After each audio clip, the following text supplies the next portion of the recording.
The Norman rule of England changed the landscape of the English monarchy forever. Even today, Queen Elizabeth II claims to come from William the Conqueror. And it's a little odd to think that in the present world, in the world of the Western democratic world, we still have the institution of monarchy in so many of the Western European countries. What I would like to focus on today is what specifically made William of Normandy to have the right to become the King of England. What you see here is the European world in the Middle Ages. And in France, there was a king, but the important thing is to remember that all these new countries in the Middle Ages were the result of the Germanic tribes. And the Germanic tribes had as a tradition that when a leader of a tribe conquered some land, he automatically owned that land that he conquered. And once he was the owner of the land, he had the right to divide any part of that land among his own soldiers. So that would answer the question of why William felt that he had the right to be the King of England, because he had defeated the previous king, and also why he had the right to distribute the land and to divide part of that land among his Norman followers. So let's talk about how this happened. How did the Normans replace the Anglo-Saxon monarchs of England, and how England became a Norman kingdom? Remember that this is about the section that we call Normandy even today.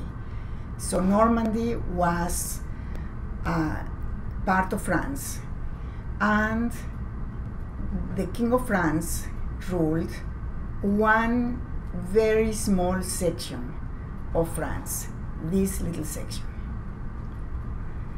And all the rest of the Kingdom of France was divided among the local lords. And at the same time that we have the King of France, at that time his name is Charles, and he's called Charles the Simple because maybe he was not very intelligent. At the same time that the King of France rules France, there are the Vikings. And the Vikings is a group that lived here in the northern part of Europe, and they were also known as the Northmen. And one of those Northmen was Rollo, who was the ruler of a small group that lived in Denmark, in what today is Denmark. So Rollo, as all the other Vikings or Northmen, started raiding the northern part of Europe. Started here and then finally came to the northern part of the Kingdom of France and started going down the river Seine and conquering land. And it was becoming a serious problem for Charles, because Rollo had actually taken over land along the river. And the King of France was not strong enough to defend his kingdom against Rollo. So finally, he decided to make a deal with Rollo. And remember, we are talking about feudal times, and we are talking about lord-vassal relationships. So Charles, who I guess he's showing that he's not that simple and that dumb, Charles decides to make a deal with Rollo. And the deal is, you become my vassal. I give you the land, which Rollo already had that land, and you become my vassal, and I become your lord. And you become the duke of that land, and in return, you are going to defend all the kingdom of France against any future invasions. Rollo, the Viking, thinks that the deal is a very good deal and takes it. So because of this, Rollo, the leader of these Northmen, becomes the Duke of Normandy, and Charles the Simple has become the Lord of Rollo. So they established what we call the vassalage. Rollo the vassal, Charles the Lord, and Rollo has his fief, or fief as it's pronounced. So we have then the Kingdom of France and the Duke of Normandy as one of many local lords of France. And so Rollo stays there, and then he has children, and then his son becomes the Duke of Normandy, and then his son's son becomes the Duke of Normandy, etc. And here we have the list of the Dukes of Normandy until we get to Robert.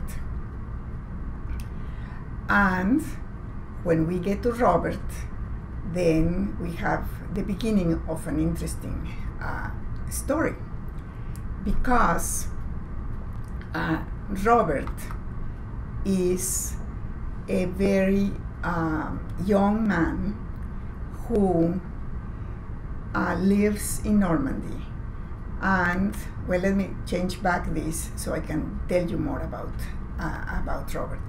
So Robert lives here, and he's single, he's young, he's handsome, and one day he falls in love with a young woman who lived in his manor, and the name of this young girl is Arlette. And Arlette is a peasant girl, therefore they officially cannot be married, because remember, a member of the nobility cannot marry a peasant girl. So, and they have a son, and the son is William. But because William is not legitimate, because they are not married, William is known as William the Bastard. So let's now move to England and see what's happening in England. England is being ruled by an Anglo-Saxon king, and his name is Ethelred, and he is married to Emma, who is the sister of Robert of Normandy. And they have two sons, Edward and Alfred. And about the time when William the Bastard is growing up, another group of Northmen comes, attacks England, and kills Ethelred. So Ethelred is dead, and this king, or this ruler of the Vikings, becomes the king of England. And his name is Canute. Knut in Danish, Canute in English. So, and then at that moment, here is the interesting part. Edward, the son of Emma and Ethelred, moves to Normandy to live there with his uncle Robert. And that's when he becomes very close to William. And William is his cousin. So Edward is living there in Normandy as a monk, and he's planning to spend the rest of his life as a monk. But it happens that, excuse me for a second. It happens that Canute and his son die, and so England has no king, and they ask Edward if he can come back to England as king. Edward goes, and once he becomes King of England, Edward realizes that he had made a mistake. Well, at least that's one of the versions. Because before Edward left, supposedly he promised William that when he died, William would become the King of England. And that was because Edward had made a vow of celibacy, and he knew he would not have children. In the meantime, Edward is the King of England. He has a second in command whose name is Harold, and he trusts Harold, who is also his brother-in-law, although Edward in principle did not have children because he never consummated his marriage.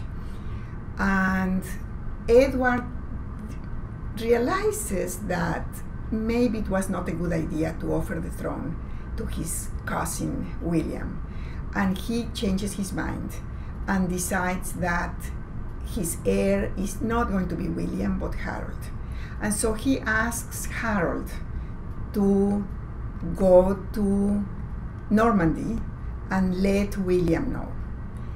That is iffy because there are two different versions. But regardless, Harold goes to Normandy. There were many adventures that William and Harold had together.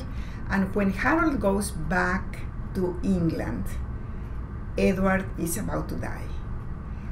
But William thinks, as soon as Edward dies, I will become the king. Well, William finds out that Edward is dead, and that immediately after Edward dies, Harold is crowned King of England. When William hears that, he's really angry, and he says, we have to invade England. And the invasion of England is planned, and they start by building the ships that are going to take the army to crossing the channel and arriving in England. And then once the ships are ready, the Norman army crosses the channel and arrive in England. And then William is preparing for battle.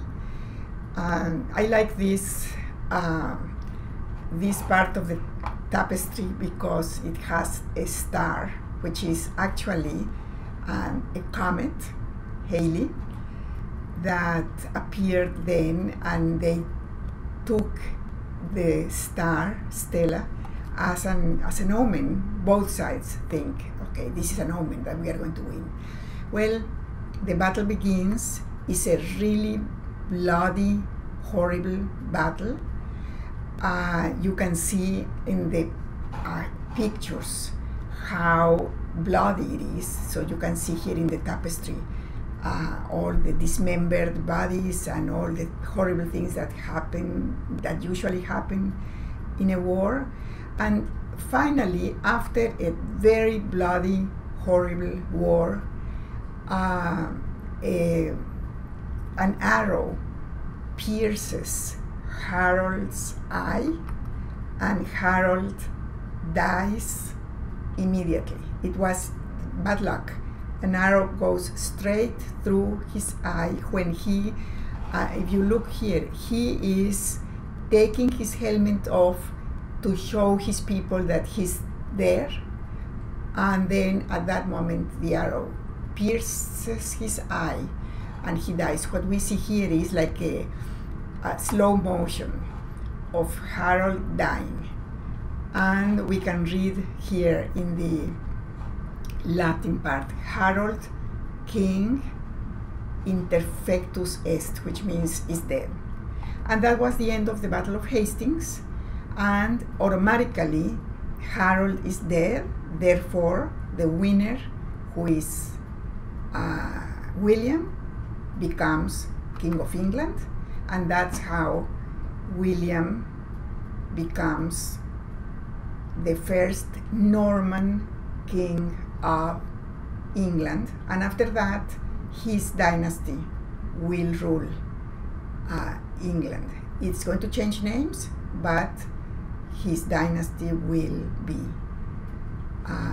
the monarchy of England. And that's all about how